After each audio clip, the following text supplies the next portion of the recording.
This fucking mess. Right, so next week I'm picking something and we're gonna do something fucking good. All right. What are these? What's with this self-imposed rules that you make up and only you? Sam Jordan, nice to meet you. Yeah. Apparently, Stupid it's fucking just question, isn't fuck it? you. I'm picking something. We're not doing anything that's Well, yours. it's my pick anyway. 47? I'm picking 47? something. 47? No. 10? 10? 10? 47. Maybe no. 47. Let's do it. No. 47, 10. 10. 10. 10's fine. 10? 10? This is the stupidest joke in the world. Every we have a lot time. of stupid jokes. Every time. So, Dave, you asked me, have I seen this? And I answered yes. And you just triggered in me like a realization I had. Sorry, Sam. Go on. I was like, do we want to do it? No, it's fine. Because this is the We'll get intro. to the intro. This could be This is the intro. This could be your. We're doing the fucking intro, Sam. I've literally written something down. We're doing the intro. Oh, this can be your sort of snippet, sneak peek, a couple of lines, and then, what an episode this is going to be. Pre-show shit show. It's going to be a 40-minute preview, isn't it? Okay, so, Dave, you asked me, have I seen it? And I said yes. And that triggered in me a realization I had whilst watching it. And I was like, when I was watching it, because Amy was like, have we seen this before? I said, yeah, we saw it in the cinema. What? And Amy was like, oh, I don't remember. And I'm like, okay. And I was watching this, and I was like, I'm about an hour and 20, and I was like, I don't remember what even happens in this or how this ends. And then it hit me like a brick to the head. I probably shouldn't have recommended this movie if I only remember that I have seen it and not even like what happens in it, who's in it, what the story is. Because you guys were texting like, oh, the Queen's in it. I'm like, is she? If only. This was a typical Ross thing to do, where you basically hadn't done your homework, Ross. You just handed something in, and it was like, and because you'd already tried to do that about 4 times and failed because you'd misunderstood the fucking assignment. Yeah. Because you didn't understand what a box office flop was. No, like, I'm sure I am sure the caveat was commercially failed, but critically well received. Absolutely wasn't. Because I picked John Carter. I picked John Carter. I'm not banned by everyone. I'm not investigating the fucking things you guys give me. I'm not pouring through the data. Reading words that we send you to communicate things. Oh, but there's so many words, lads. Honestly, I think if you guys put like a 10-word limit on your texts, you'd be you'd be a lot better at communication, because you would have to work hard. I think most of my texts are under 10 words, Ross. The trouble is I send about 40 of them at once. Well, that wasn't meant. So step B is limit the amount of messages you're allowed to send. There's an episode of the sorry, Ross. Sorry that the office where we've got instant worldwide communication, but Ross is imposing a fucking limit. Ross is obviously too busy being a fucking bootstrap go-getter, pulling up he's too busy. He's too busy accusing us of being work shy fucking bastards to be. I never accused you of being work shy. Just fucking WhatsApp confident. You know what I mean? Just relax a little bit. You know what I mean? You don't have to work. You can just put the phone down for a little bit. Go to sleep, have a nap, just fucking relax a little bit. Nothing's that important. Absolutely not. We will never do it. Listen, guys, and we're the not problem that is, insightful, all right? We don't have that meaningful things to say, all right? And I'm sorry. I know we have a podcast, and that's probably terrible self-advertisement, but you guys aren't as clever as you think you are. Yeah, well, that's just not. And I love you. That's but also be quiet for a bit. Because the problem is, Ross, what you come up against is a vastly inflated sense of self-worth, which is respect all the way. Is just going to bulldoze through any sense that we can restrain ourselves. You about my sense of self-importance, that I think even your egos will listen to me. Yeah. No. Wrap your head around that. Yeah, it's a real ego off. So this is a sinking ship. Okay, so what I'm going to do? This is a sinking ship. Let's do the intro. Let's do the intro. Let's talk about this movie. All right. Guys are playing on the Titanic. All right. One more time. We're not doing it. We're not doing any more of this. Like, no more aggressive. I'm picking a good movie. We're not doing any more of these shit movies. We are a group of people. Let's decide something between the fucking three of us, and let's stop being miserable cunts, Sam. Hey. Yeah. Way to bring it down, Dave. I mean, I was just having a good time here, man. And you just come in You there with literally were not You having a landed good it. time, Sam. You have not had a good time on the podcast in weeks. I have. I I applaud enjoyed you, Dave. talking about John Carter. That was great because that was a Because it was good your pick. trash movie. Because you had the control. Well, was next something week. you had decided all to right, fine. subject I'll have us fun to. next week when I pick a movie. Go on then. I'm saying, Sam, is just relax. Not every movie is the worst thing that's ever happened to you. You know. That is not my view. As you shall see. Kind of how you've been coming across. We'll get into it. Somebody please think of Sam?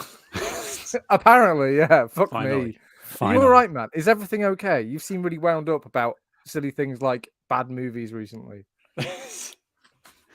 Isn't that the podcast? Isn't that what we're? I was what going we're to here say, do? and we're in our 3rd year of this, guys. Yeah. That is absolutely the podcast. Aren't- but it's, aren't we- it's aren't the, we the on here to performance shout? on the podcast. You do the performance on the podcast where you're analytical and you're thinking about all the viewpoints, and it's very good. And then on Unhinged. WhatsApp, it's like fucking 6 days of like talking about how you've been subjected to this thing, and it's 2 hours and 3 minutes, and that's how this many seconds, and I had to watch it in 8 sittings, and oh my god, this was the worst thing I've ever seen, and it's just been that for like weeks, just a constant stream of bile. I would let's before we go into full psychoanalyst cast, I do think that we should look at the stream of shit that we've had to watch for the last few weeks. We haven't The month of January. Yeah.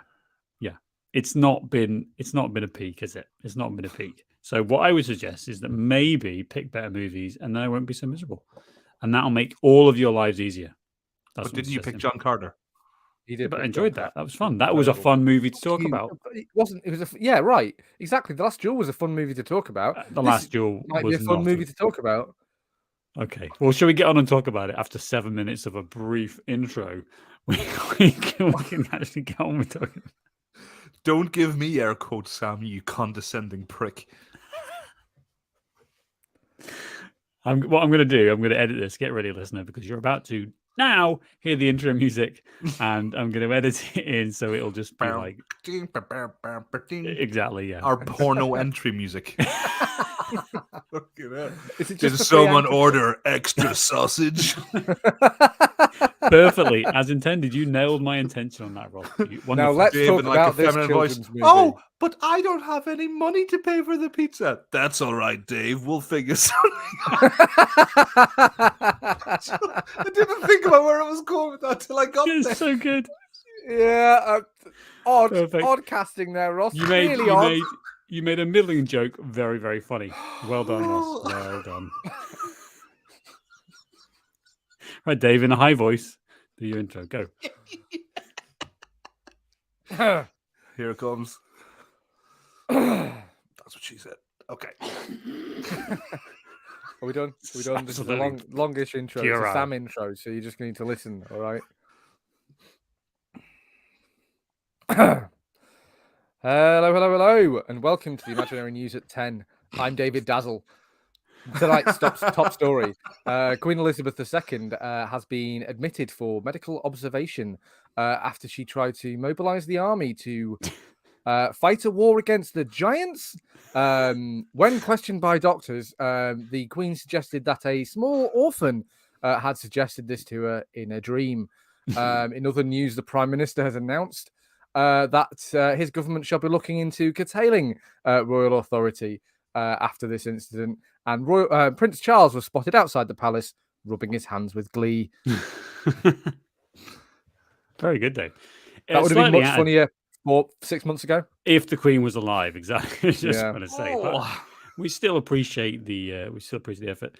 My name's Sam, and BFG, the big forgettable giant. Oh, well done. And I'm Ross. That got a well done. That got a well done. I replaced one word. There we And go. I'm Ross, who apparently needs no introduction. Thank you, Dave. Now, shut the fuck up. It's okay. We've had 25 minutes of introduction already. It's all good. I've had enough airtime. You've got to your character limit, Oh, Ross. yeah, you've got a character limit, exactly. 10 words or less, Ross. 10 words or less, you prick. Sam is a cunt, and so is Dave. Right, cool. So this week, You're welcome. we watched the charming children's movie, The Big Friendly Giant, or the BFG. Hello, children. From Welcome, children. 2016. 2 C-bombs already. Welcome, children. The BFG. Now, this is a beloved story, beloved tale. Have we read this as children? Nope. It's the king. It's Roald Dahl. Is Mm-hmm. the children's story guy. Yeah, children's story. Although So I go would on. say that generally, I think this is probably one of the ones we read the least. I'm not entirely sure why. Yeah, but it's like Roald Dahl sits in a special place, doesn't it? Of like, this is slightly gruesome, slightly kind of, a little bit cheeky, but still good children's movie fare, children's book fare. Now that's great and all good. When you try and transfer that to a movie, Tell your face. when you try and transfer that to a movie, I think you really do start to hit the limits of like Roald Dahl's stories are pretty mental. They're pretty all over the place, and like actually trying to adapt them into films is where I think we maybe reach a bit of an issue. Go on, Dave. I don't think you've quite hit the nail on the head there, because there are good Roald Dahl adaptations. Matilda is an excellent movie that I've watched sort of recently. Yeah. I haven't seen James and the Giant Peach in ages, but I remember that being quite a successful, like not necessarily money wise, but like it's a good movie and it's a good adaptation of that story. Yep. I think it's more like the basis of this adaptation. I think if this had been an animated movie, we'd probably be talking about it and it had been 90 minutes or 80 minutes or maybe 75 minutes. We'd be talking about it in a very different way. Yeah. Ross, I'll let you come in just 15 seconds. I think it's not so character much limit resets. Yeah. It's no. The problem I have is that the adaptations of all the good movies that you mentioned there, they all limit quite a lot actually what's in the books. They're all like Willy Wonka they strip a lot of shit out there because there's a lot of shit in these books. Whereas I think the problem with Are you saying, Sam, that they've adapted a story? They've adapted and not just literally. What a novel approach that we don't see very often. Interesting. Yeah. So yeah, sorry, Ross, go on. No, not at all. I can't tell if Dave's being like smug or sarcastic at whether he's in favor of adaptation or whether it's Ross, would I be sarcastic? Oh, there you go. Thank you. But like, I was trying to explain, like you guys, because I was maybe thinking maybe they were trying to go off of movies like Dr. Seuss movies, like because they did Cat in the Hat, didn't they? And think maybe they're trying to replicate that success with British version. But Cat in the Hat did shit too, so I can't put my finger on this. I have to say, like, although the movie is completely forgettable, there is a redeeming quality here, and that is the actual BFG itself. Very, very friendly face, and it's nice to watch him. I don't have an issue with like, the adaptation itself, but rather the execution in terms of like having CGI. I think it would have been much better, like having playing with sense of scale in a physical sense, and that would have been just much more fun. Like having an actor, actually portray this guy, like in Lord of the Rings with the hobbits and all that. Yeah, like it makes such a difference, doesn't it? It does. I think so, because the rest of it then just feels lazy, and you can tell like a lot of the acting in this is hard. And like, to be fair, she's a child, so give her a little bit of slack. But you just see like even like many people like acting through it, and obviously they're trying to pretend that there's this giant thing up them. It just doesn't work because they're working with CGI, so they're following like a tennis ball in a massive fucking stick. Which is always difficult. It's always a problem, and like. Yeah, you got really hit the nail on the head there, Ross. Like, real light hitting real things is like your brain likes that. Your brain can tell that this is CGI. You can tell that it's not real. And that's fine. That's fine. But even if they'd done this movie as like a what was that CGI movie where the whole movie was CGI? Was it like the Polar Express? The Polar Express, yeah. Oh, yeah. Which I haven't seen, but I've seen like trailers and clips from. It's now quite good. Yeah. I'm not advocating for that, but I'm saying the fact that you've got like this little girl and essentially about 80% of the movie is just her and a load of fucking in an empty room on the holodeck, basically, with this fucking CGI things. Yeah. Right. Now, if the whole movie had been CGI, so the little girl was CGI as well, I think you really could have had something here, and you could have imparted a lot of wonder, like you say, Ross. There's a lot of like clunky stunts, which kind of like they're impressive technically, like when he's like carrying her around the room and she's tipping in and out of things, like from a filmmaking perspective, it's very clever to be able to do that and then animate like around the little girl, but you've got to have her falling out of a big pot and all of that. Very cool, but if it had all been CGI, it would have all been a bit more believable and like the scale more cohesive. Better, like and you would have maybe also like some of the more frightening aspects of Roald Dahl, because you said, Sam, like his stories are quite frightening, like not to adults because we've had the internet. We saw Saddam Hussein get fucking executed on live on TV. So we're not scared by things like this, right? But a weird place to go to, man. I gotta be honest.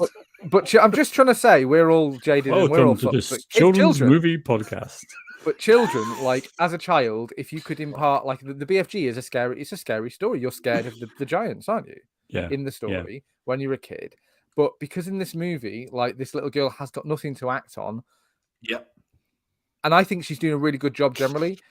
Line deliveries are really good, but I just think that, hear me out, Ross. I just think that like your complaint is like because she's not looking at anything, she's looking at a tennis ball for her eye line and things.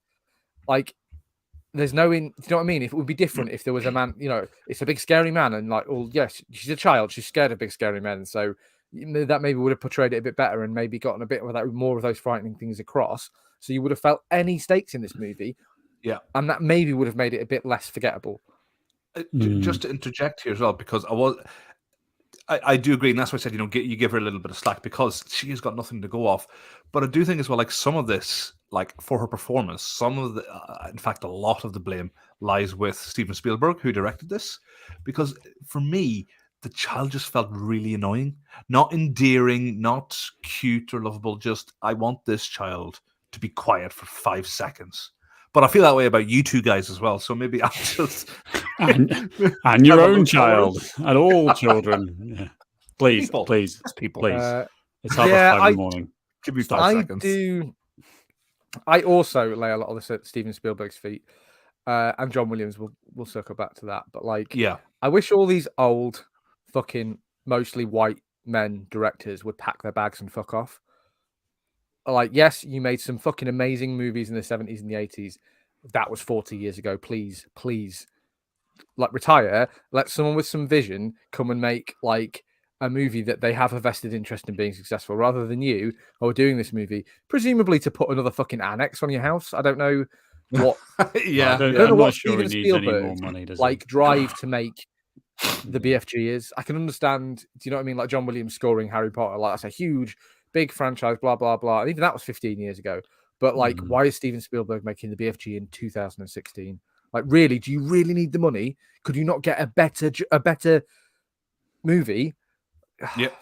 But going to swing round and say I don't think this was bad, despite everything we've just said. I don't think it's a bad film. I think it's exactly middle of the road. I think this is a perfectly average movie. Like it is 5 out of 10 because. Go on, Ross. I was just going to add that it's a Christmas movie. It's a movie you would watch if it's on BBC Two after dinner on Christmas Day. Yeah, 100%. Yeah, if someone's burned all the copies of Home Alone. Yeah, but it's that type of like it's the movie that's on in the background. And I think as much as it's also a kids movie, I watch a lot of kids movies, like a lot, too many. Like I watch so many kids movies, sometimes on repeat. Yes, and I get that. I can attest to that. Yeah, I've seen Frozen 17 times. Oh yeah, I've seen a lot of shit movies, and I've seen a lot of really, really fun, engaging kids movies that I want to watch. We watched Strange World, the Disney flop actually recently. Great, fun, engaging, great to look at, really fun like themes and all this stuff. And I think that when you're judging a film, so it is fair to say, well, it's a kids' film, but also like I don't think kids really enjoy. I asked Callum if he'd seen this before. He had not watched it with me, but he was like, "No, I don't. Yeah, it doesn't really want to watch it." So I was like, "Okay, that's a sign. That's an indication because this boy will watch You've taken the Pokemon episodes over and over and over and over and over and I love Pokemon and that's really good. But he's not discerning necessarily. Is what I'm saying. because it's not like we said. It's average. It's not bad. It's in the book. It's a fun story, and I'm sure that 1989 animated movie as well. Like it's a fun story, full of wonder, but like ultimately, it's not particularly like engaging to look at. This movie, it's not bright. It's not colourful. Obviously, they can't really show you a lot of these giants because they're all CGI, and they obviously just didn't want to spend the money. So do you know what I mean? We see them, but we don't get any great like amount of detail. I'm thinking of like here's an example. Do you remember The Borrowers, the movie? Mm. And I'm not advocating for that being like the most amazing movie ever made or anything. However, like that's a fun, cool movie of like little people, and that's a movie that you love as a kid because it's got all these cool shots of like them picking buttons up and things, and the Spectacle. buttons like as big as their head, and Yeah, you know, like the perspective stuff is really cool and interesting to look at.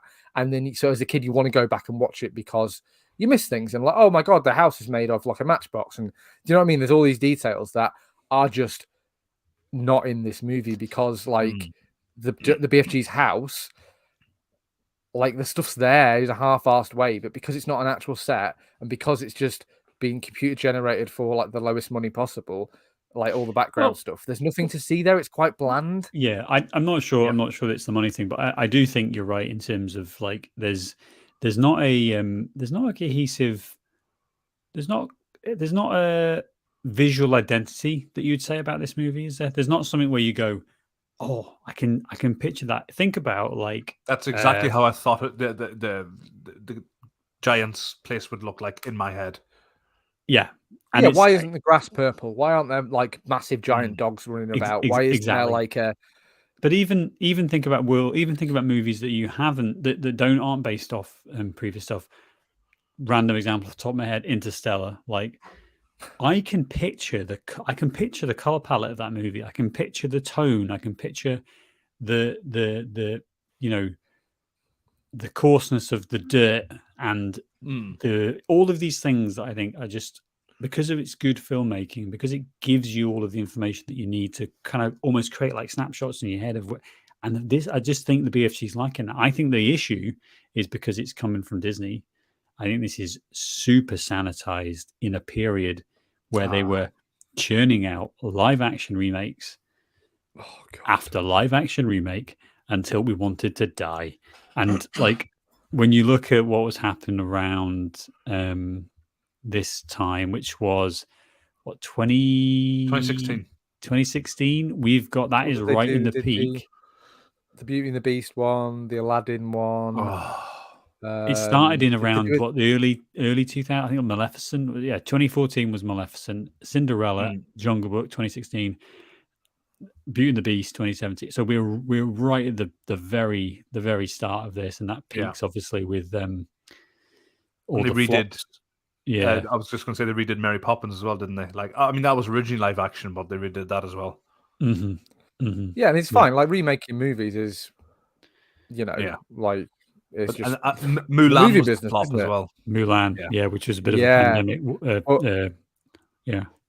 Disney remaking all of these like beloved childhood movies, or the ones that weren't overtly racist anyway, or remaking all of these like beloved 1950s, like not just film animated movies that we watched as kids, but movies that our parents watched as kids. Yeah, but did you watch the cartoon? Do you remember the cartoon of this BFG cartoon? Yes, from 1989.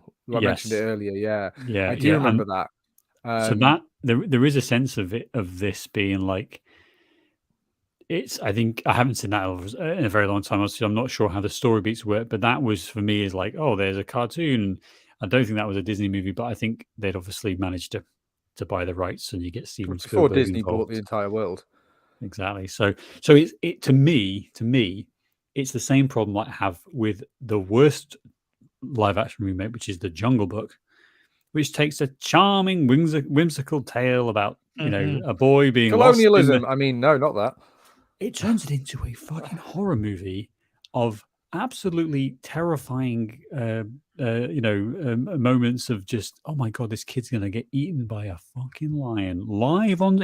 Look at, you can see his gallbladder. Like it's completely the opposite of what we want from these animated movies, and I think that this suffers from the same idea that they had about, like, let's make everything realistic and gritty and grey and brown, which is a lot of this movie. Well, I mean, don't forget, because obviously, like, the BFG started off, but then you had, and the thing is, I think BFG, failure, and then they had The Lion King. Now, The Lion King was the outlier because that was actually really well received. I enjoy. I think so. Yeah, I'm like 90% confident it was. I enjoyed watching it. You know, they dropped one of the best songs, which was Scar's song. But like, I think, like, off that, they're like, oh, this is what everyone wants. Because then you had Aladdin, which was not as good. Then you had like Mary Poppins again, and then you had Mulan, which was, I mean, the pandemic didn't help, but it died a death. Well, it's kind of the same question being asked with those movies, Ross, that's been asked with this movie. Is like, who was really clamoring for this? Now, the answer is Disney executives, because they own all the rights to these things, and therefore it's super cheap to make them. You've already got a production studio. You already have all these people on payroll. You own the story. You don't need to write anything. You just fucking do it again. And it's quite lazy, and it quite often leads to, like, do you know what I mean? There's not soul to that. I don't want to get all like spiritual here about souls of movies, which is a ridiculous thing to say. But like, there's no underlining thing. No, but some it's of the best hard. movies we've I seen get you. is a movie where it's professionals working to make the best thing that they can make. Not because they're trying to win awards necessarily, but because they are striving to make money. Well, the studio wants money, but usually, Ross, the people, like really good movies, usually the people making them, the director, the actors, they want to make the best possible movie they can make. That isn't this movie. I think this was a coffee and donuts movie. Do you know what I mean? Someone got up every morning and brought out coffee and donuts for all the people who were on this movie, and that's all you can say about it. I was going to say, I'll tell you who's clamoring for these types of movies, Dave. No, this is purely an opinion piece from me, but I found fact basis. No, purely anecdotal. But I find, and you guys might agree, but I find, like, with these sort of kids movies now, and you said, like, who's clamoring for these, and I think it's the actual celebrities and actors who actually, like, are playing them. Now, take BFG to one side for the moment, but like, being in these kids movies now, like these animated kids movies, that is an accolade that you strive to achieve, because once you're a big Hollywood guy and you've been in a kids movie, then you're the next rung up then. Do you know what I mean? And it started from your Toy Stories, back before it became an accolade. You know, you had your Tom Hanks and you know, and Lion King had, like, different actors, and then it goes on, and now it becomes so like just to add to your point, Billy Crystal said no to the Buzz Lightyear role in Toy Story 1, and then realized what a fucking mistake that was, and said yes to Monsters Inc. a few years later. So but it turned into that, didn't it? Yeah.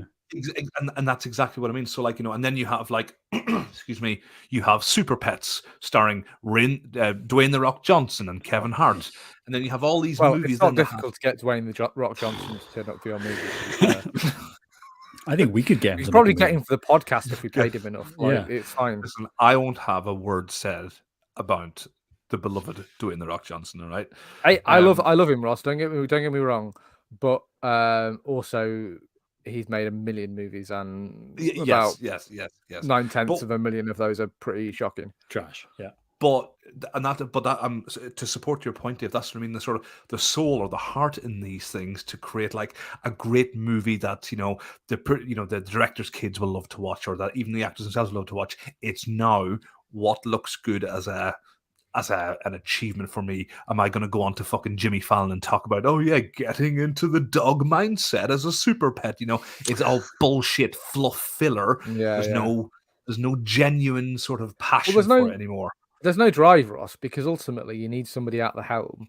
Like, if you've given this to, I don't know, a 30-year-old director who's, you know, a no-name guy, like who's got some experience. Like Yep, they need it to yep. be a success because their career, do you know what I mean? Their career is kind of like based on how successful this movie is. So they'll have an image, they'll have a vision of what they want, even if that ends up being dog shit. Like at least you can usually, like Sam said, there's usually more of a definable like feel to the movie and a look and a color palette, things like that. Yeah, I think the style that. Obviously, Steven Spielberg doesn't give a shit because he's always going to be one of the greatest filmmakers ever. He could churn out the 10 worst movies ever made, and he's still Steven Spielberg. Yeah, people are still going to be battering his door down to give him money. And I just think that like it shows in the adaptation, Sam, that it's like they didn't bother to adapt it. Do you know what I mean? Like we talked about Roald Dahl movies generally. Yeah, hold on, because I think I do think that's a bit unfair. I think Steven Spielberg has so much money that he's only going to do things that he's interested in, and this is a Kathleen Kennedy. Fucking tell your face, Steven Spielberg. Like it. I know, but hold on. This is a Kathleen Kennedy and Frank Marshall have been working on this for a long time. Originally, there was a Robin Williams version in the late 90s. About 25 years it was in production, I thought. Yeah, so this is developed for quite a long time, and I think the weird thing to me is that this is a Disney movie. Like that's the thing that really confuses me because it doesn't feel like one of those Disney properties. It doesn't feel like something that Disney would be involved in. There's a bit of to and fro about whether it was Touchstone and then eventually it was Disney, Walt Disney Studios and blah blah blah. But I think if we want to talk about the adaptation, I think. Let's get into that. It was written by the same writer who did the BFG. Roald Dahl. No, the screenwriter. Sorry, yeah. Roald Dahl did not. I think you need to check your information. Melissa Matheson, who was a very, very, accomplished writer, and I think that there's for me, it feels like they're very much constrained by the book. They're constrained by having to do things in the order that the book suggests.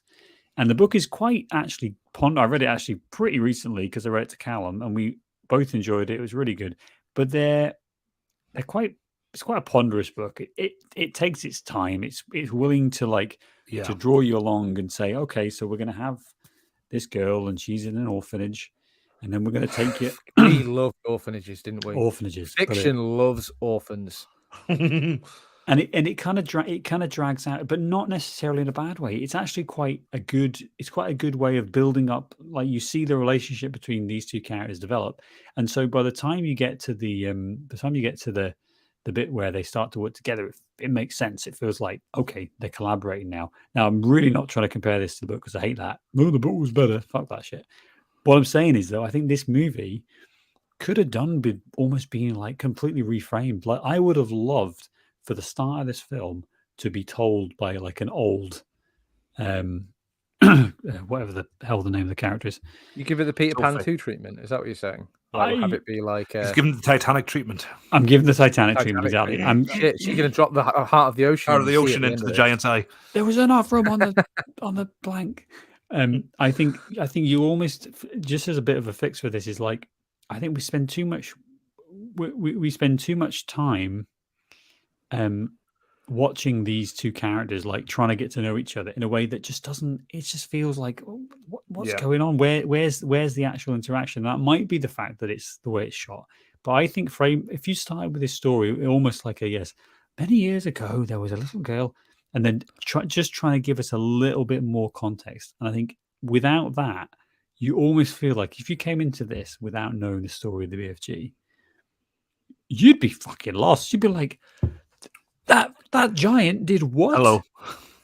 Yeah, exactly. You'd be like, well, that giant did what? He just stole a child. And you think this is instantly a bad guy. Oh, but he's not that bad because there's other even worse bad guys. He's pretty quickly redeemed as not a bad guy. I just think that whereas and again, I'm not necessarily comparing the success of this telling of this story to the book, but it is dead on the book. Like a lot of the especially the stuff the BFG says, a lot of that is taken verbatim from the book. Obviously all the silly words and things, the snow numbers and other things. So like, and that's fine, but by sticking within the constraints of like almost copying all of the dialogue from the book as well, you haven't got a lot of space to actually write anything else. And they didn't remove much. They removed some of the, again, we talked about being sanitized. In the books, the giants are like fucking crunching skulls, and one of them's called Blood Drinker or Blood something or other. And like, there's this nasty element that's taken out of it.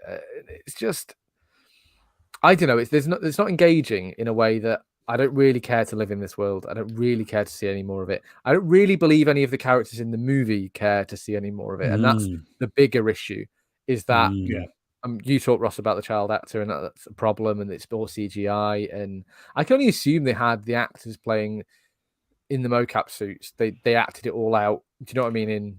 I can only assume that they had them in the room with this little girl, because otherwise you're asking her to climb a mountain that's fucking, ridiculous. Yeah, I know Mark Rylance had the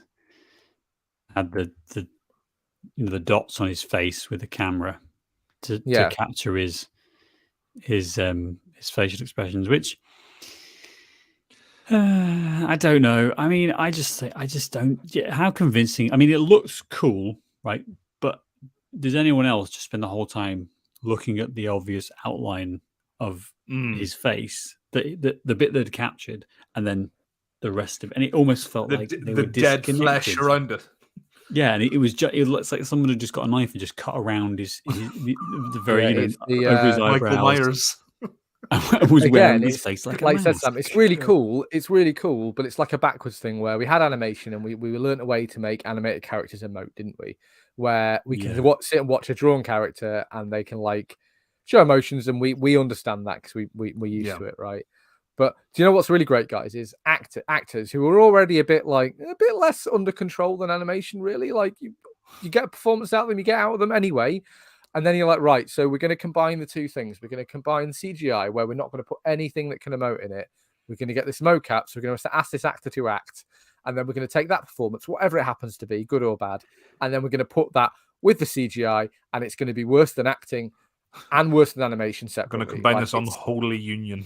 I'm going to combine these two things, and it's going to be worse than both separately. Yeah. Like, whereas if it had been like Lord of the Rings, if we'd had the perspective thing, I think that would have been fucking difficult given the size of these bloody giants. But like, you could have done it, like have the perspective thing, or just have it be animated, or like like full CGI rather than mocap, and then you can make him a bit more emotive. You can make his eyebrows do things and his ears move in a way that, like you said, Sam, all that dead flesh.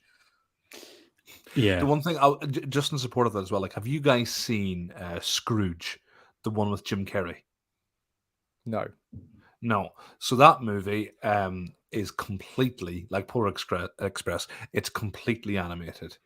But the animations are incredible. Now, it is that sort of unholy union of motion capture with CGI, but it's a lot more meticulous. It's a lot more involved. And it looks incredible.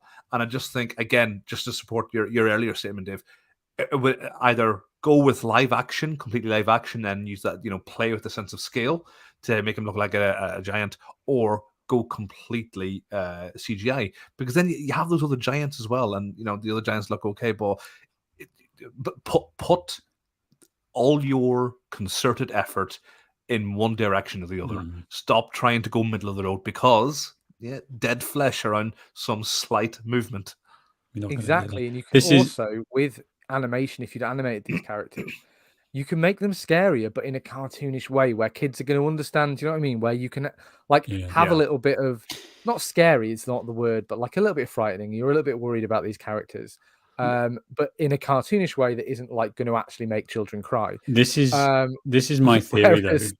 This is my theory, that this is why I think Disney's doing all this. They're spending billions and billions of pounds, less so for this example, but all of the other remakes, is that I think kids look at traditional animation, hand-drawn animation, and I think they've done some kind of market research about this, and I think it puts them off. Because Callum watching, my 6-year-old watching like the older Disney movies, the ones that we watched in the 90s, he doesn't engage with them as well. He's kind of like a bit, whereas if it's computer graphics like Toy Story, etc., I think they almost view traditional hand-drawn animation in the way that we view black and white of being like, nah, it's instantly off-putting. I would, I can easily wrap my head around that, and I think that's because kids nowadays, when they're on their tablets and cartoons and stuff, the technology has advanced. So seeing something like The Lion King that we might have resonated with when we were kids, it doesn't do the ticket. Not because it's no longer good anymore, or it's the children who are wrong, but it's because as you go on with the times, this is what's current now. It's computer generated stuff. Plus, they're cashing in on all the 30-year-olds who are now have children loads of money, and they'll take their kids to go see the Lion King remake. What 30-year-olds have got loads of money? Where are they? Yeah, children and loads of. It's Find one them. or the other, Sam. Find them, execute. I've got neither. I haven't got children or money. It's one or the what other. Happened or neither. Here? I've been robbed. They've been chipped. You're sleeping though. You're sleeping, so it's either kids, money, neither, or sleep. Oh my god! Pick none of them. You get nothing. You lose. It's so. I do think that when you look at the animation in this, and you look at the style, and even some of it's even the design of the of some of the other monsters, the other giants. Sorry, that like you said it about the borrowers, Dave. There's spectacle. There's things to look at. And I spent my whole time like really having to, and again, it's not a bad movie, but you can give the audiences stuff. I mean, look at Avatar. Like there is loads to look at. It is an endless fucking roller coaster ride of wow, holy shit, what the fuck is that? Blah. Like and I think the BFG struggles with having to have quite an intimate story about Sophie and the BFG, getting to know each other and chatting, and there's lots of like library scenes, because what else are you going to do? And then it brings in some horrible monster that's kind of a bit grotesque, and it's not that interesting. So what are you left with? Oh yeah, by the way, in the last act, we need the Queen for some reason. Rush. And then we're very quickly concluded. Like the last act is quite rushed, I felt. It is, and it's like I really would have liked to get some of the Sophie's this little girl, the character. We get some shots of her on the table. Like even if we'd had, like, let's build some props. Like when she's in the Snozzcumber, why does that have to be CGI? Why couldn't we build a giant Snozzcumber and then shoot that with Sophie, the little girl, in it? And suddenly, it's a way better shot than it being CGI and then her suddenly being slimed. It's like, or more things that the CGI things that the BFG picks up and he puts down, and then we have an enormous thing like a button or a glass or a thimble or whatever. We have a couple of things like that, but nothing that Sophie's interacting with really. Do you know what I mean? Like more, like let's have her climb up on this plate, and let's just build a bit of plate. And then we can shoot it, and it's real light hitting real things. And suddenly I'm more interested. And we just don't really have any of that. So, like you said, Sam, we have endless library scenes of Sophie standing on the table somewhere, being and the very BFG cross. She's doing things, but she's standing still because there's nothing in the environment for her to interact with. And it's like that's kind of a problem, because if you're looking at this, obviously we're three idiots in our 30s, so we're looking at it a bit more, analytically. But a child, they want to feel like they're in this adventure. They want to empathize with this Sophie character and this child, and they can't because she's never ever scared of this monster, and you'd be terrified. And also, she's not really doing anything. And that's your sort of crux there, really. Even if the BFG stuff had been better, it's all very separate. And then we cut back to the person on stage narrating it, like essentially, which comes down to the adaptation again, doesn't it? It's almost like if they took from the universe of the BFG, that would be more interesting, and to be able to explore. Imagine it, and imagine the right situation of that. Roald Dahl estate is giving away nothing that they don't need to. So but Disney at the same time, Sam, Disney've got all the money in the world to pay him. Yeah. But that's how you get all the money in the world, Dave, by not paying. This is the thing. They don't want most of the money. They want every conceivable penny there But you'd is. think, Ross, that Disney would have learned in that dark period of Disney where they didn't have any money because What, they weren't making any 2016? good movies. No. Before they started buying everything and before like the 90s, Disney was in a really bad spot. Generally. Absolutely, yeah. Like, well, not really bad. They were still, had the theme parks and everything, but they weren't the Goliath they are now. No, it's And- we've yeah. And basically, the problem was they weren't making good products. And if are like basically drug dealers, if your product ain't good, well, you've got no business. And I think that's but Disney now owns so much of the industry. They own so much of the industry that it kind of doesn't matter. They can continue to churn out like. It's like I tell the bad naked movies. women that are cutting product in my basement. Hey, we are nothing stealing. without our product.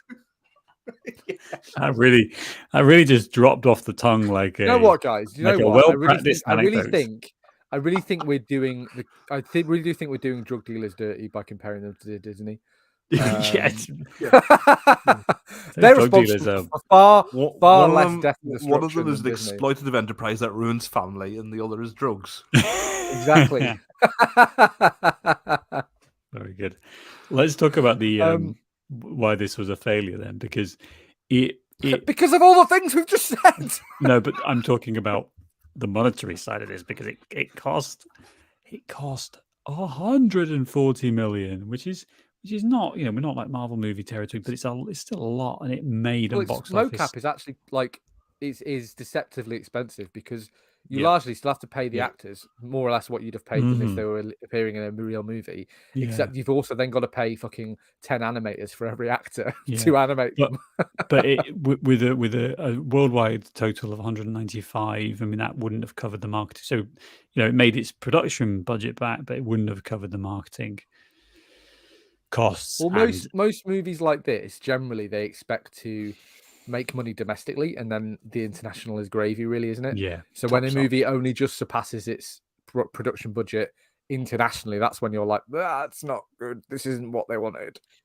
Yeah, and it's one of Spielberg's lowest grossing movies, and I think when you look at like some of the other films that came out in 2016, I mean, It's- Doctor go on. Strange was just another it was more than BFG, but it was 200 million.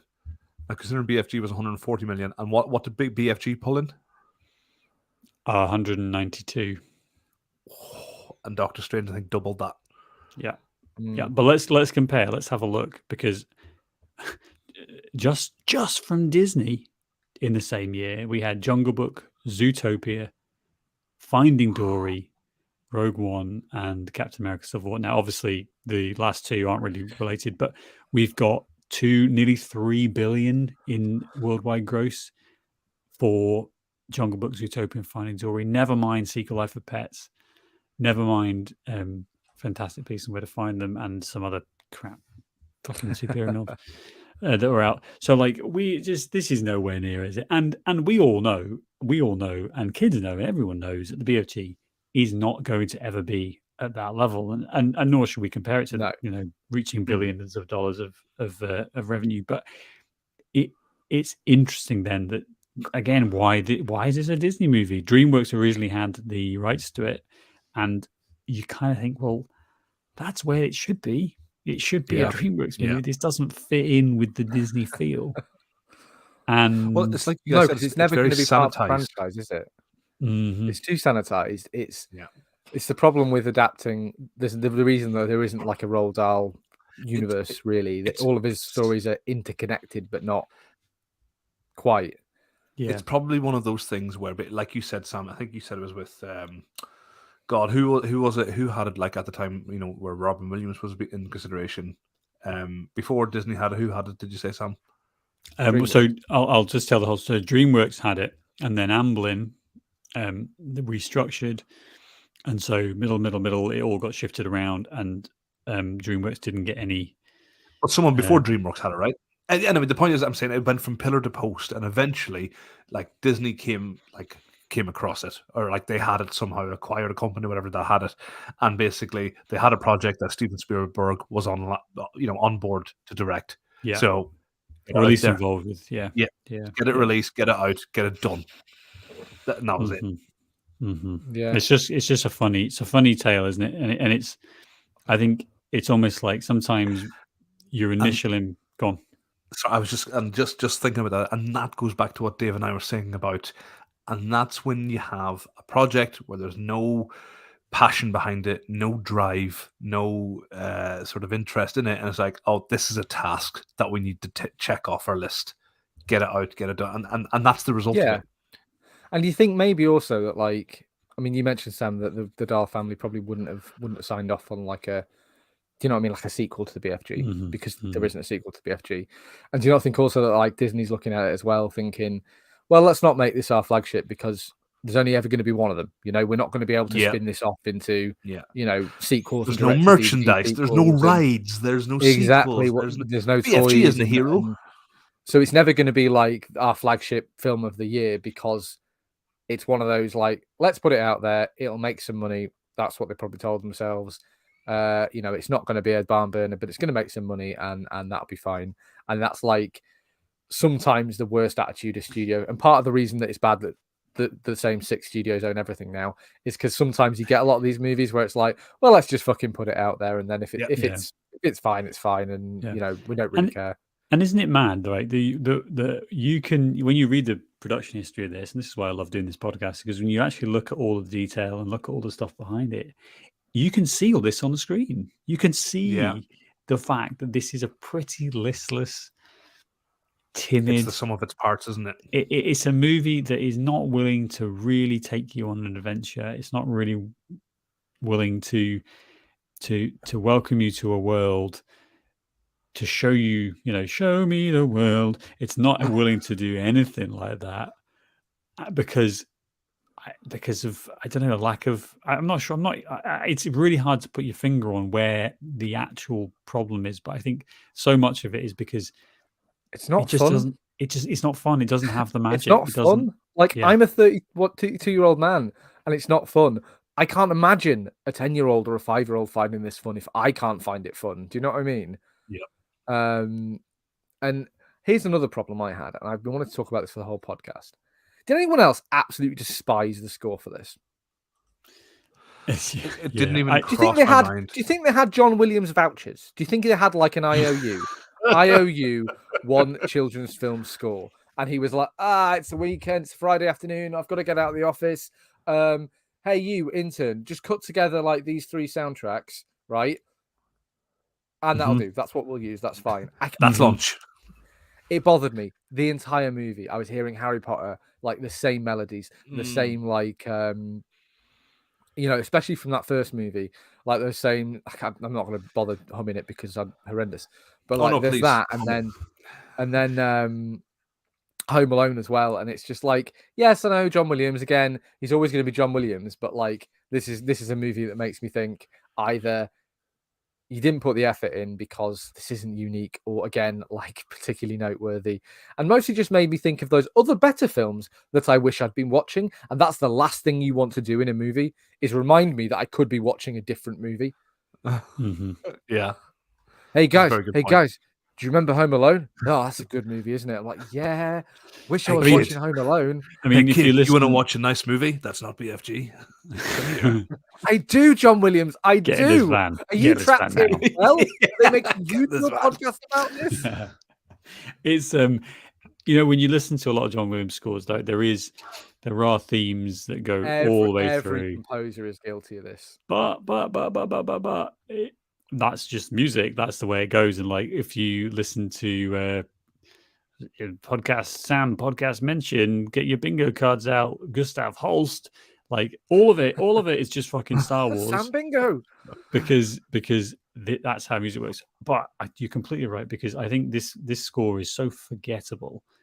It's so forgettable in that sense of it'll either annoy you, as it did with you, Dave, or for me, I didn't even notice it. It was not something that crossed my mind. I was not thinking about, and I'm into movie scores. I listen to them for fun, like, and it's just it Yeah. was not registering at all to me. And I think that shows something. Like, again, it was probably done based off fairly limited version or of the movie, or it didn't. Again, nobody cared Nobody to be cared. like, this is Yeah. what we want. They probably said, John, listen, we want you to just do a score, and these are the scenes, and then like you said, every composer is guilty of like all their scores sounding a bit alike, especially John Williams. But this is like, I think, just one of the least unique of his work. And again, why wasn't I watching Home Alone? Why wasn't I watching those admittedly like quite poor Chris Columbus Harry Potter movies? Like, I'd have been having a better time. They would have been shorter. This was how many hours was this? 157, I think it was. Yeah, so it's 2 hours. I mean, It's a long time for this story, I think. I think I'm going to suggest a new movie format and podcast title. Gone in 90 minutes. That's what we need going forward. That is an excellent type. I'm not going to lie. We need that's fucking banging. we need. What happens when there's a 4 Do hour? we all get like a Nick Cage hair makeover? What we do is we sit down every week and we watch a fucking 90-minute movie that doesn't consume every single moment of my free time on a Wednesday night. And I think that's we've got to go back. We've got to go back to movies. We have to go back to the way things were. The way things were. We have to change the future. It's your kids, Marty. Your kids are watching 2.5 hour movies, Marty. They're too long, Marty. It's your kids. We're going back to the 90s movies. We've got to go back to 90-minute movies.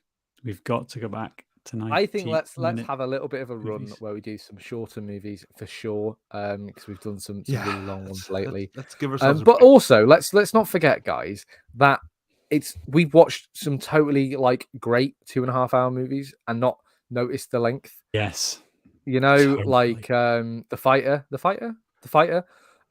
a great 2.5 hour long movie. Not that one though. Not that one though, Ross. That wasn't fun. That was 4 hours long. But like, what I'm saying is, let's not rule out ever doing a movie that's no. I think what we're at is we're at podcast burnout. I mean, we certainly are. Yeah, we have been trudging through just whatever the fucking Shawshank quote is. We're not watching that film either. The pipe is shit. Yeah. Came out clean on the other side. Like, that's where I think what we need to do is go. But we're crawling the other way. That's the thing. Yeah. We're crawling from the lake into the prison. That's the difference. Shit. Yeah. There is I've just looked it up. There is an excellent section on Netflix to watch movies under 90 minutes. We've got including Mr. Bean's Holiday, Daddy Daycare, The Emoji Movie. Austin Powers, you're really making this International sound Man an of absolute Mystery. banging selection sound. Can I interject another rule, another idea as well? As much as I enjoy like revisiting, like as much as I enjoy the it's our old friend 90s movie, as much as I enjoy that, I do really also enjoy watching movies that we haven't seen before, or at least that I haven't seen before. Like, I just feel it's easier to be a bit less like, Ross, you're doing a face there. I just think that, can we just strive to do like an equal number of movies we haven't seen, rather than just doing the endless parade of like, let's watch Back to the Future and Shawshank Redemption and all these flagship movies that we've seen a million times before, I mean, I'm not. Yes. God, if only we could. If only we'd, completely gorged on movies that we really love and cherish. God, if only. What about that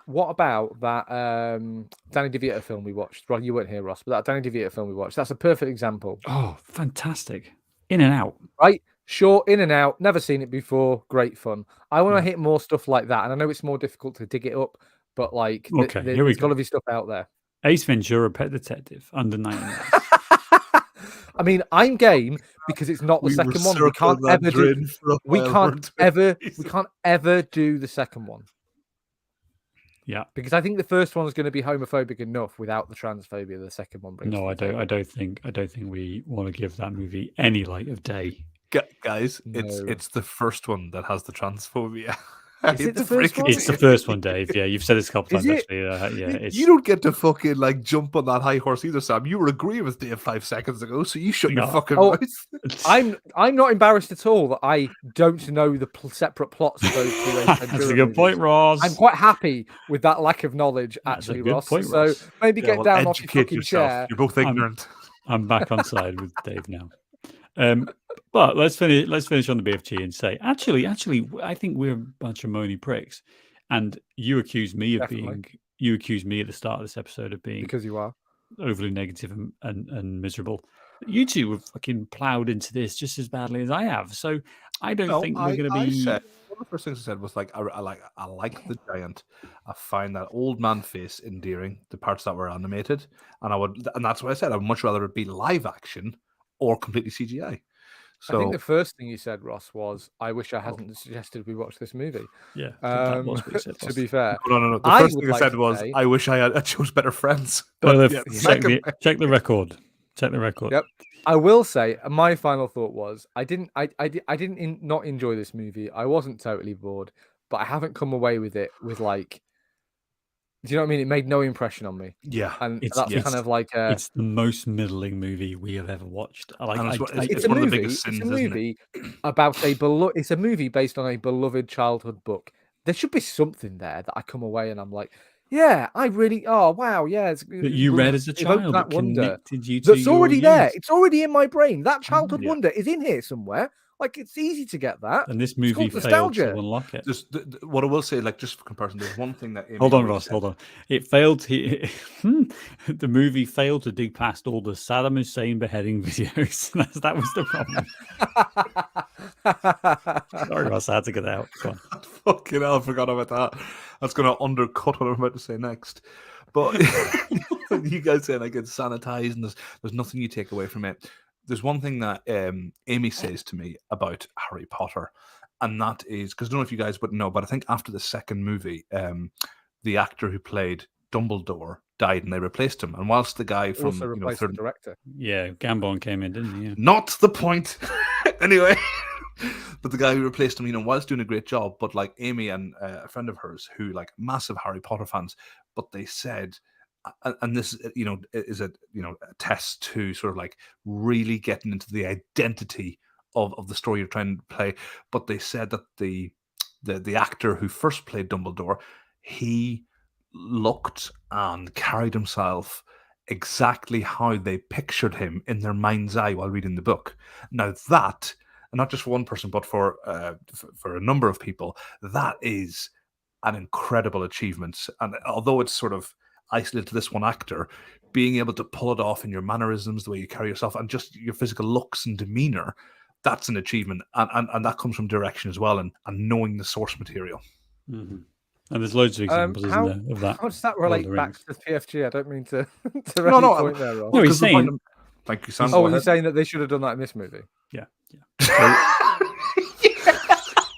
Sorry, I was just like, no, I'm agreeing with everything you say. I'm sat there nodding like, yeah, absolutely. I agree 100%. Are you? Absolutely. And then I'm like, wasn't this a point about the BFG? I just lost the thread of it entirely. It's probably me.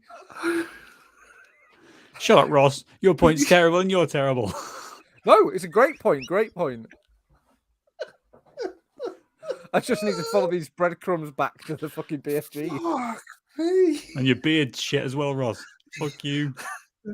Yeah, you're not even bald. It's a bald cap. It's a great bald cap. Who's your bald cap guy? Got forehead articulation, Ross. It's fantastic. So when my eyebrows go up to the top of my scalp. Retreat all the way back. This is not good radio, guys. I'm collapsing into hysteria as we speak. I asked a genuine question. I wasn't trying to do it to derail the podcast. That's kind of the worst bit, Dave. Yeah. Like, what's your point, Ross? Just shot me right out of the sky. What are you talking about? We're gonna have a 10-minute fucking detour now as we dissect this horrible situation. That's a lovely story, Ross. How is that fucking relevant? I really don't think this is my fault. I'm gonna have to push back on this, guys. Yeah, For well, once, good luck with that. for once, I You know really don't what? think You know it's what, gonna be a Dave? problem. You know what? I think this What was this his point? is No, I've got a point. Sam, why won't you tell me eloquently now, Ross? Shut up. What Ross's point was? that Since the I'm way so stupid that I didn't understand it. is that the way that the movies that the Harry Potter movies that Ross mentioned managed to capture and reflect the source material in a way that is attractive, interesting, and connects with its audience, is what Ross was Okay. trying to say. Cool. Nailed That's it. fine. That's all I wanted. There we That's all I go. wanted. There we go. Brilliant. Thank you. Brilliant. I'm glad Thank we're you. all clear. I'm glad we're all clear on that now. Are we all clear on that? But just so we're clear, Sam could have made up some mad gobbledygook, and I still would have went, "Yeah, nailed it, Yep, I know. nailed I it." know. Because this is a combative podcast. I think what this does is it brings us to the end of this fucking torturous bit that we shouldn't have ever gone down, which was watching movie flops. Because you know In a what? way, aren't we all the BFG? Yeah, Yeah, the in our democracy. own arsehole. What short-sighted, stupid, unattractive cunt suggested we watched Box Office Bombs? Who? Wow. Who did that? That's Wasn't it you? strong. That's a strong thing, considering that my beloved wife suggested we that, Dave, which I think you've forgotten. I'm hoping that it you've was- forgotten that. It was you that suggested we did it, Sam, because No, it I was. had to speak to your wife. Oh, I'm playing the wife card. My wife said it to me, and I repeated it to you, and therefore I'm His absolved ugly of wife, all Dave. His ugly wife said it to him. Jesus Christ. Your words, Dave, not mine. This has to end. What I was trying to say is that we have reached, I think, the end of this. Look at him And- absolve himself of responsibility by throwing his wife under the bus, Ross. And I think that's And- disgusting. I think what this demonstrates I is think that, I think that is disgusting. move on. I think what this demonstrates is Well, I'll let that you get a sentence out. I don't think so, democracy pal. is that democracy works. People have watched the crap movies that we have subjected ourselves to through no fault of anyone over the last number of weeks, and we've ended up in the position of fucking movie audiences just to walk away frustrated and annoyed because these have been shit films. They've been shit. Mm. I have And a that question. I have a question, We though. punched ourselves in our question. eyeballs nutsack 3 weeks in running. I know why did we do Absolutely. this? I have a question while we're on air. This is a general question about movie going, right? Would you, if you'd been at the cinema, and obviously you were at the cinema watching the BFG, Ross, so it's maybe a bit of a. If you were at the cinema watching any of these movies, would you have gotten up and walked out? I think I told you guys before, but I've only gotten up and walked out of one movie in the cinema. John Carter, I think I would have, but that's not a dig at Sam. But the one movie I walked out of was Meet the Spartans. I love You spoof went to movies. see that at the cinema? I went to see that. I love spoof movies. I love that type of humor. I love scary movie. But watching this, I 20 minutes, and I was like, "This is terrible."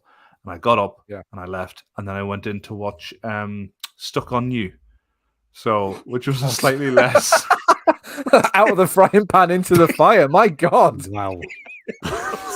Fuck me, Ross. Although And to you be fair, I was stayed- climbing out of the fire into the frying pan. And you stayed in Stuck on You. I stayed in that.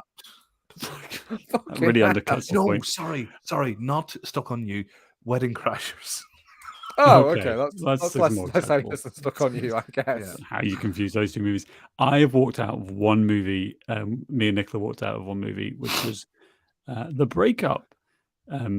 Vince Vaughn and Jennifer Aniston. Now, Ooh, Vince Vaughn. Do you remember Vince Vaughn? When I'm he had a trying not career. to. I'm trying not to.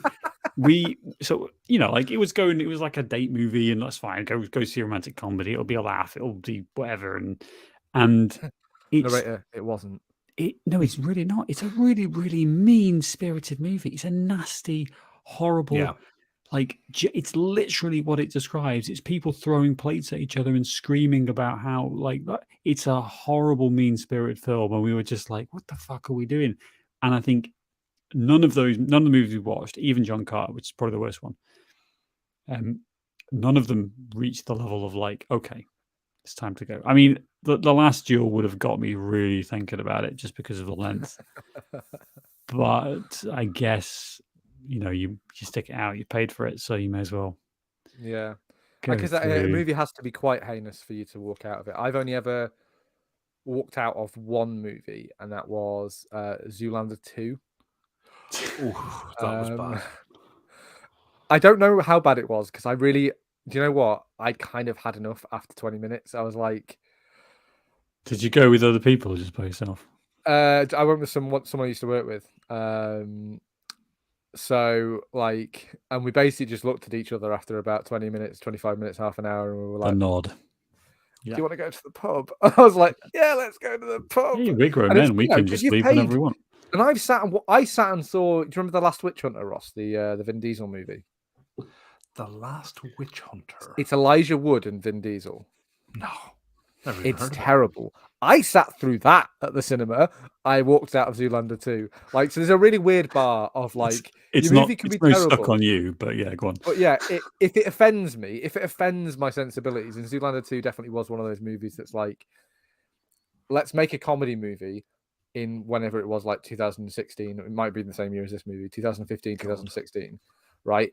But let's make it using the same comedic sensibilities we had when we made the first one in 2001. And it's like, oh, great, fantastic. This is just But that's what heinous. that's what they counted on, because like Zoolander 1 at the box office was a failure, and it was only like, you know, Yeah. DVD sales and videos and like TV that it went gangbusters, and it became this Yeah, yeah. wonderfully received movie. So they thought they could do the same thing again, and they were like, oh no, people wanted something Do different. the same thing again. Say the line. Exactly. Yeah, so that was quite heinous. Other film that I was quite looking forward to, because again, like you said, Ross, that first one's a bit of a cult classic of, you know, stupidity comedy, I suppose. Yeah, not even Penelope Cruz's cleavage could keep me in that movie theater. Wow. And they were trying, but just did says not. something. You know, even that is too much. So, like all of our themed weeks, I think we can just put this to bed and never return. Hopefully, next week we'll watch something. And this was my request. After the last duel a couple of weeks ago. Please, let's watch something where someone literally throws a pie. I need lightness. I need joy. I need just a dusting of something that's enjoyable. I think Uncle Buck is streaming. There we go. That's a good suggestion. That's got a clown in it. That'll get us back in the mood. There we go. We're all coming inside. We're all friends again after that. Things are looking up. After that, is that a good palate cleanser? Is that a good palate cleanser we can enjoy? It's light. I think it's quite short. It is. That's a lovely bit of dessert. I think we all need to maybe have some kind of group hug just to heal the wounds that we have inflicted upon each other as part of this podcast / therapy session, which I think we're all working our way through. Oh, it's 100 minutes. It's 100 minutes. How do we feel? Where's that coming down? With credits, it's probably 136. Well, what year is it? 1989.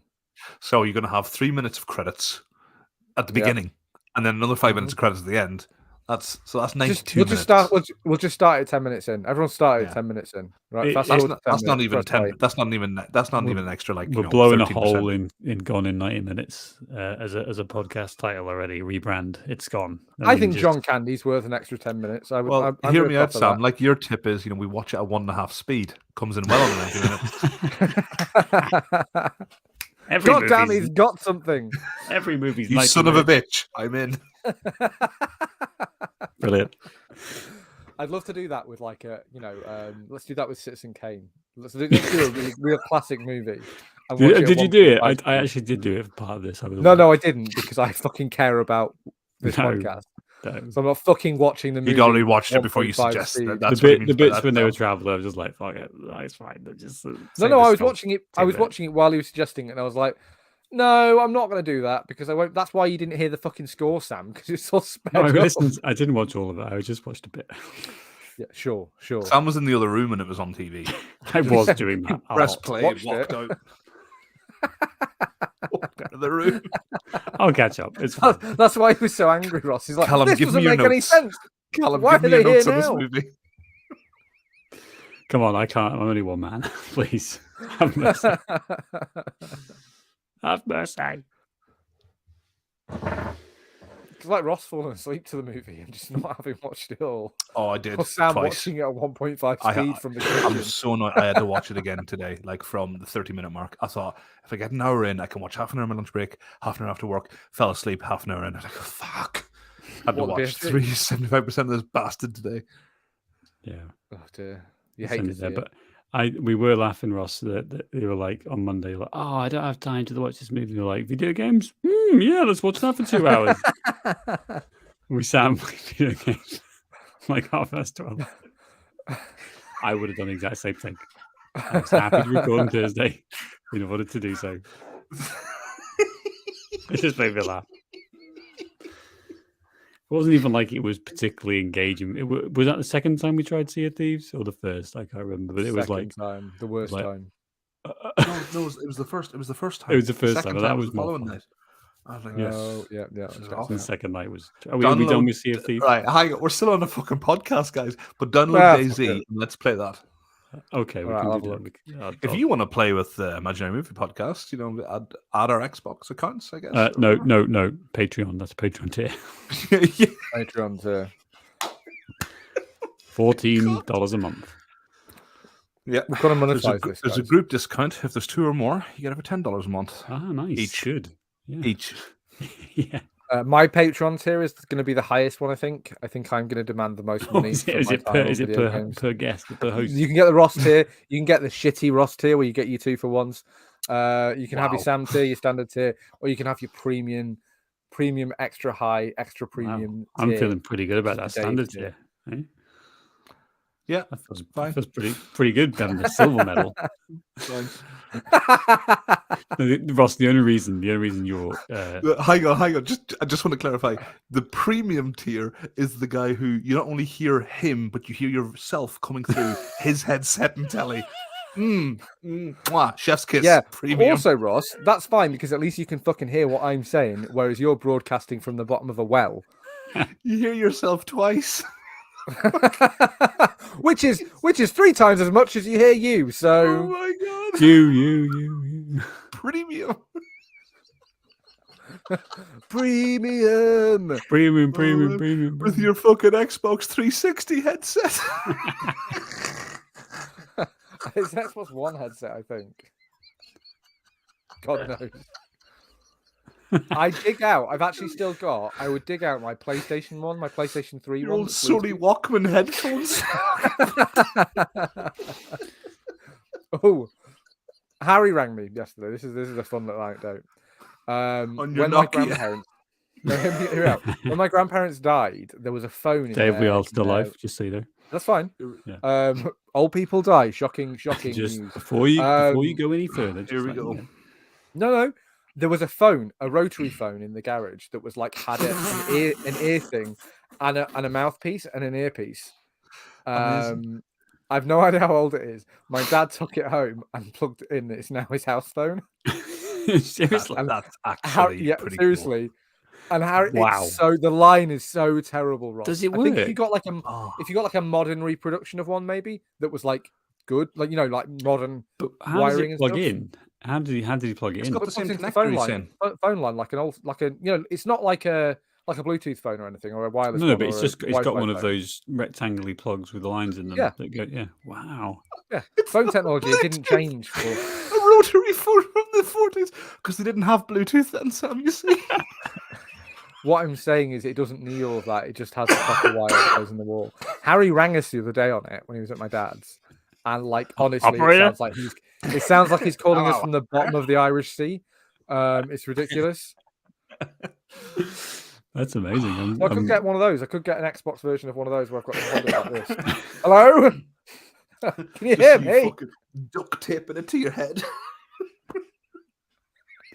Oh Lord, what's happened to Amelia Earhart? We could just revert to like cups on the string. Oh, That'd probably be an improvement, actually, Dave, to be fair.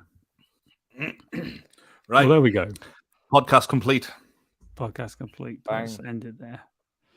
I'm hitting stop.